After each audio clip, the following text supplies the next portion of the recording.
Welcome to Retirement Planning, the 6 biggest hurdles. Did you know that 90% of people file their tax returns each year by the April deadline, but fewer than 13% of working people feel confident that they're saving enough money for retirement? Why such a disparity?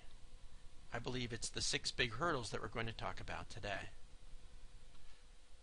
Hello, I'm financial advisor Burt Williamson, the financial advisor's financial planner. I work with people all around the country, helping advisors and other clients solve their most important financial matters. I'm a certified financial planner. I've been in the business since 1995. I've helped thousands of individuals and business owners.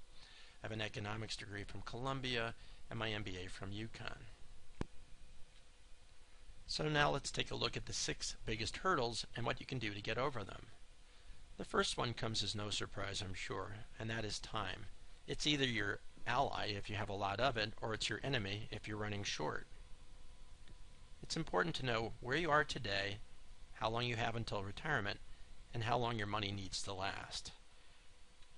If you understand how much money you spend currently, it's going to help you figure out what you probably will need in retirement, and that'll help you figure out how much money to save. Unfortunately, last year, of the people that we know about who retired, more than 80% of them lost their jobs from a disability or a layoff, not because they chose to retire. For those folks, their savings wasn't enough, or not as long as they had hoped, and they ended up having to spend sooner. So they have to make decisions about Social Security and things of that nature that kind of force them to say, I'll take it now, versus being able to decide to take it now versus later and possibly getting more income. Knowledge is another hurdle. Believe it or not, there are fantastic resources out on the web where you can learn just about anything you want to learn and plan for anything you want to plan for your retirement planning. The problem is, going back to the line we had before about time, if you don't have the time, the knowledge isn't going to help you much. Another part of knowledge is knowing how much money you spend from what we just saw in the last timeline.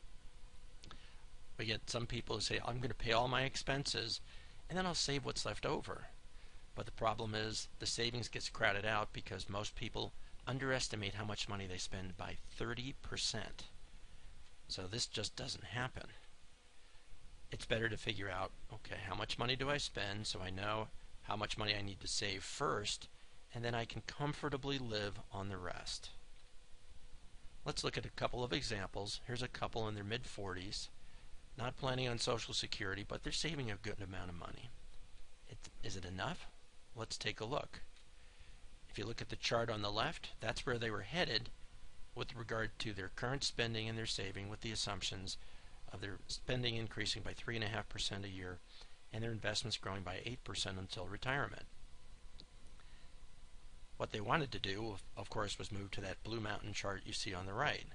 In order to do that, they had to free up nearly $1,700 a month in their current spending and start to save and invest those dollars for the future. And by doing so, they can reevaluate this each year and say, oh, are we saving enough? Maybe we're doing okay, we're doing better than expected. You can reevaluate your assumptions and so on. It's a lot easier in this case to make tweaks in your plan rather than having to make major adjustments by taking too long or not doing the planning at all. Let's look at a couple that retired and wanted to look at how much money could they spend starting next year. Well, they found out that they had a cushion, which is fantastic, and that means that if they stick with their current spending plan, that not only will they not hopefully run out of money, but they probably will be able to maintain their wealth over time. And that will allow them to do things like gifting and so on for the next generation. Another hurdle is inclination.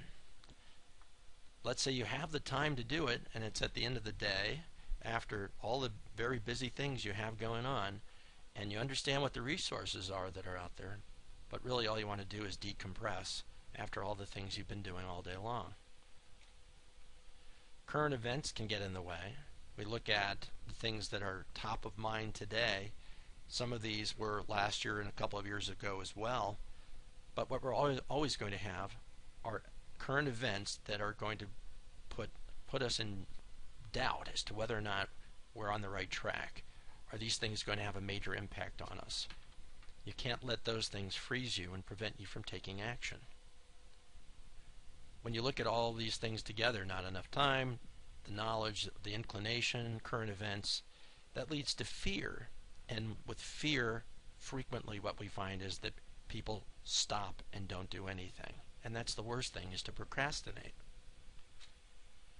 Piecemeal planning is the last hurdle, but it's a big one as well, and that is you've done things like you have someone who does your tax return, you might have someone who manages your investments, you might have gone to an attorney to get some legal documents done.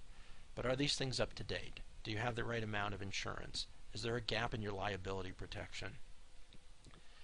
Is there someone who can tie all of this together?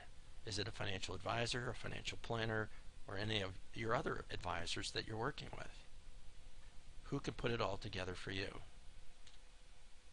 Here are some solutions for you to consider. Set a planning deadline the same way you have each year one for filing your tax return. Set a planning deadline perhaps for the month or two after you file your taxes. You'll have all your documents together. You might only have to add your Social Security statement and any pension information if you have one of those.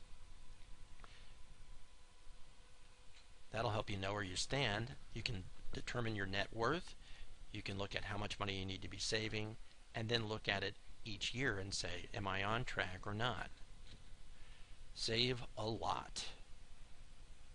The greatest assurance you can give yourself of achieving your retirement goal is to save more than you think you should be.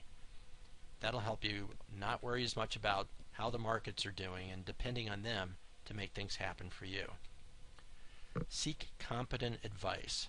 Work with someone you know, like, and trust who's going to help you make good decisions, that not just putting you first, but does what's right for you. And watch my next video.